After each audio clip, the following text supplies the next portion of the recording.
saber se o pão francês é francês mesmo. Alors, vou te explicar por quê. Tá. A história do pão francês é o seguinte.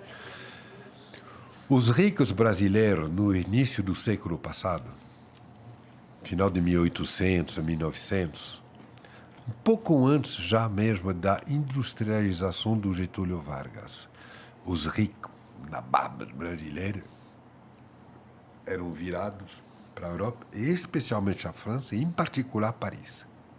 Era o destino. Tá.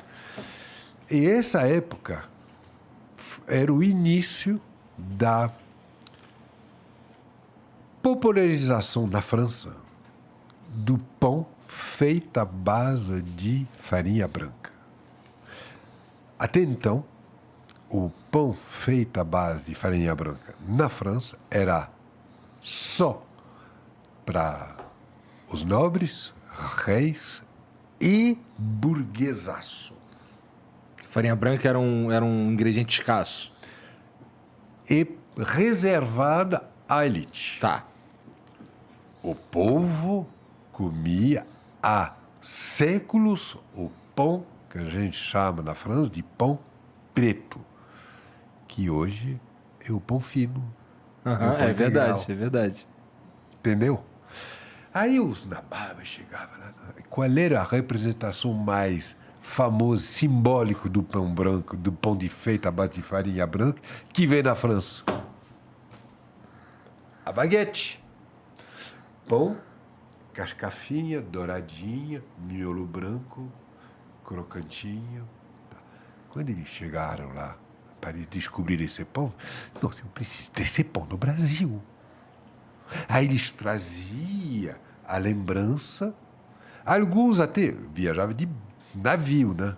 Alguns até traziam para mostrar para o padeiro do bairro, para o português padeiro lá, para fazer assim.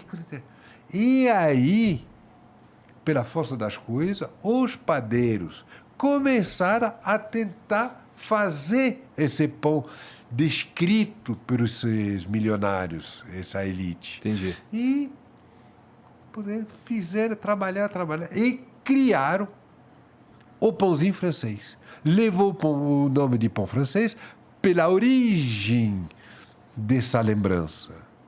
Entendeu? Uhum. Agora, a receita do pão francês é exclusivamente, tipicamente brasileira. Não se faz o pão na França como se faz o pão francês. É. Quando fala não se faz, é a manipulação, a maneira de tratar, passar a massa no cilindro na França, é uma heresia. É uma heresia. Você está entendendo? Entendi. É interessante, não? É. É diferente. Por que isso é? Porque casca douradinha, miolo branco, farinha branca, tal. Pronto. Entendi. Pão francês. Por isso que é pão francês. Entendeu? Entendi.